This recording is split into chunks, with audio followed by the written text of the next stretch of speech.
Alright, my people, una there, una be, una welcome back again to a lot of Boge crazy update. Una know as they be, I bet make una like this video, share, comment, follow me on my Facebook, same time, subscribe to my YouTube channel as Baba K TV, press the bell notification so that anytime when I drop new video, una go to see at one time. Alright, as you do so, I pray may God kindly bless you. Amen. May we enter the story where carry us coming, my people. Una know say time. My people, one of our brother don't come outside, our brothers and sisters don't come outside. I know say this our brother sister now 2 in 1, the one where they call Bobrisky. He don't come outside now call us the reason why he look on the blast people again for the main time for social media. Say he don't get one new boyfriend, that this boyfriend don't really the one I say make he load the blast people again. If not, the relationship it go crash.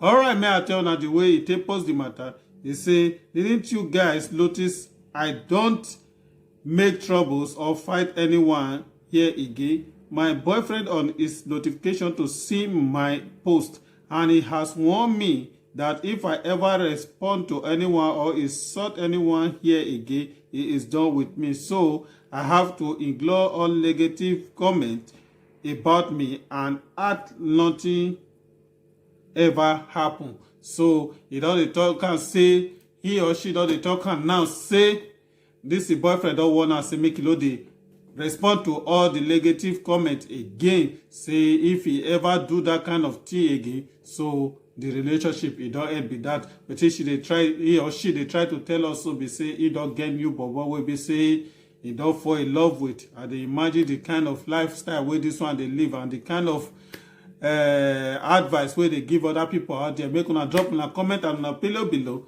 You're gonna tell me what to really reason concerning that post. May we enter another story where carry us coming, my people, and no say time no day.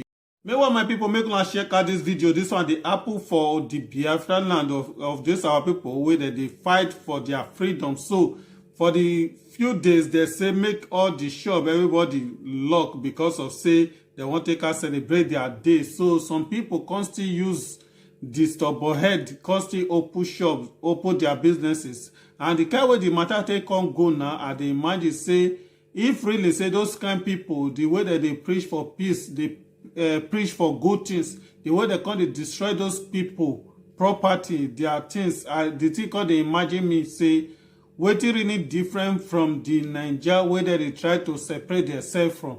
Sure now they see the way the video they go so. So the thing that really surprised me, this thing, that is, as I see this video, it can't make me really the feel say not be only by divide now be the problem. The problem what we really get now be the love what we say we not get for ourselves. Sure and they see and so when they see the way the video they go, the way they destroy those people property just because of say they open. The Nigeria una know as the situation be things they very hard. You know if you just say because of your own personal issue make other people close their shop and all those people they fight for their daily bread and the thing will be say they still take the manage you where you they thought say you they fight for freedom for your people, you still they destroy your people property. Sure now they say and so for you now to see say this country where we do so that Nigeria where we do so low anybody really get good mind towards your fellow brothers and sisters. So before we go really they fight for this separation and division, we really need to get love for ourselves. Now waiting me I really see concerning that thing because this thing when me are the scene for here where those people they do so it don't really make sense at all. I beg make them try address this thing because this thing is it look good for anybody.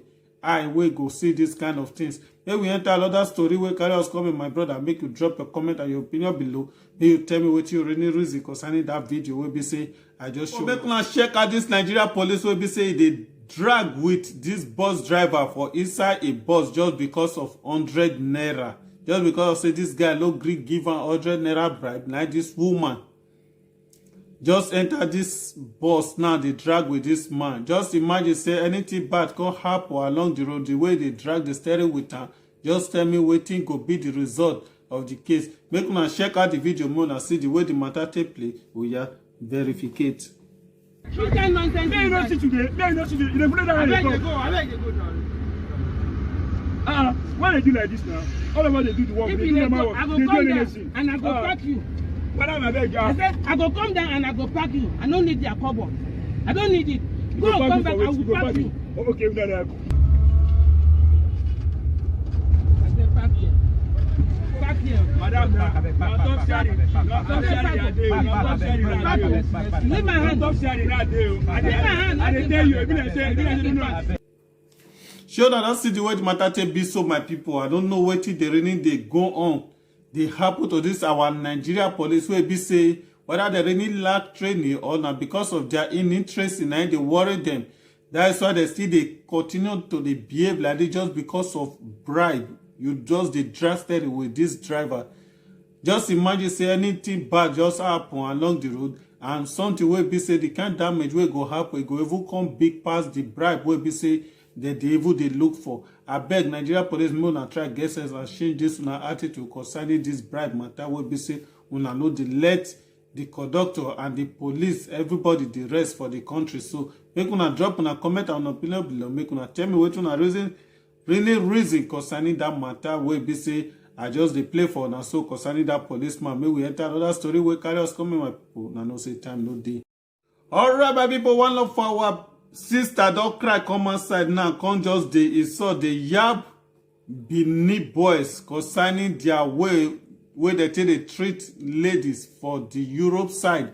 Wey be say we dey so. They say Benin boys, they know they gree spend money for gay. That is why many of them come they go for other tribe. Make una listen to this our sister. Make una hear wetin she talk concerning Benin. I be from Edo State, but I know we Benin, but now the same Edo now we be. Make una hear wetin our sister talk concerning Benin boys as the way they just dey date girls and they know they take care of them. Alright, verificate. Lazy Benin boys wey dey Europe. Una go the friend girl, una no go fit take care of her. Una no fit take care of the Benin girls who una the friend. How much more another tribe now one fit take care of? Una no get sense. Una still come out to show me that how they talk to single mother anyhow. Una no dey shame at all. Una go the friend Benin girl for Europe. The girl go be like who they forget for desert. See, and even the Benin girl they run for now. Another tribe back they run for now. Nobody want date una. Why you bomb more Korea? Why more ya goze? Wama we na we wama we be love. Benin boys have play love. Now so domestic food their hand. Money na not get. Nothing zero. Now woman go take care of now. Now woman go to pay the bills. Thank God for social media. Social media don't leak all our secrets. No more shentro again. Shentro don't enter inside bush. No the shame at all. All your Benin girls now, they don't matter on that tribe. I go sue, go marry una. Una don't go. Instead, make una get sense. Una no go get sense. Now see they come out for social media, they can't talk anyhow. You see now? See this picture where I did. Our Benin girls plenty rich. No one even marry Benin boy. Cause all of them they run for now. Benin go the friend girl for Europe. The girl go be like who they forget for desert. I tell you. No, they come on social media. They come and they text by single mother. Single mother no fit die. No go. Fafa. Single mother whoever young. Una we be the man. Una go suffer and una don't old. I made them tell you. Una go suffer and una don't old. You see, this life, what goes around comes around. If not the social media, we can come out. Girls go still busy, they move, they follow Benin boys, they go. See now, Benin women now they run for now. A lot of Benin men they for Europe now, 50, 60, no wife. So even get pikin, they not. Alright, sure, I don't see the way the matter take beat now, my people. Make una drop una comment and opinion below. Make una tell me what una really reason concerning the issue because the matter it really did very funny. At the same time, sister, the way you take carry yourself, come up for the Nigeria, take go hustle for the Europe country. Now, so those guys still take carry themselves. You no go come expect say guy will be say they hustle hard, morning and night.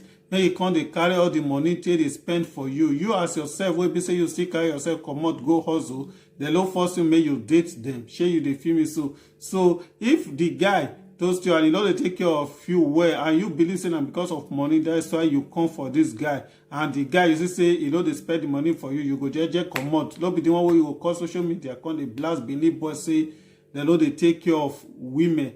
shey you dey feel me. So you as a lady, nobody hold you. You get your hand, you get your 2 legs. You still need to hustle hard just the way the guys dey hustle. You know me say they put am say na guy na be the person wey be say if he make am. Some ladies still dey out there wey be say that they even dey hustle, they get paid more than boys. But una still be the Benin girls wey be say you dey blouse the Benin boys. Una no wan really hustle for una sef just because of say una always believe say everything wey woman need, you must get that from man. Alright, my people, make una drop una comment and una opinion below for that issue wey be say that our sister just dey yarn okpata. So make una tell me wetin una really reason concerning the issue. Make we enter another story wey carry us come here. Una no say time. Before I end this video, my people, I beg, I wan use this opportunity to advise everybody, because this life now, a lot of people they find 1 or 2 ways to they put people for problem. So kind issue they will be say a lot of people they serve for prison now. Will be say this issue they don't even know anything concerning the matter. Make una check out this video of this man. Will be say the load where they give this man may go carry give person for outside country. This load where they give am now, the way they take package am, you will able to say now sweet and biscuit now with this thing. The way they take bandage everything, take package everything. But at the end of the day, where this man just say make you open one of this thing, he may say na drugs na dey inside those packaging and na igbo na dey. Just imagine say this man don't check this thing, and at the end they call catch this man for airport, all those stuff, or any place, or the country where be say they go. And whether the country where they give out those things where they go now, people will be say anytime they catch this kind of thing from person, na direct, na life imprisonment, or na to sentence the person to death, because a lot of countries be like that. Just imagine the problem where this person they try to put this person just for them to help her carry load go outside country. If not for God will say make this man open this thing, and so this person for just stay put her for problem. So I dey use this thing, they advise everybody, make una try, abeg, no matter anything wey person they give una, make una dey try, they know wetin really dey inside that package, so that make person no go fall into victim wey be say e no plan for himself. Make person no go enter, go serve prison wey be say e no be you. Alright, my people, thank you very much for watching this video from the beginning to the end. Abeg, make una like this video, share it to your friends and loved ones. I say sign, follow me for my Facebook page, subscribe to my YouTube channel as Baba K TV, press the bell notification so that anytime when I drop new video, una go to see am one time. Alright, thank you very much. I see you again in my next video. Peace out.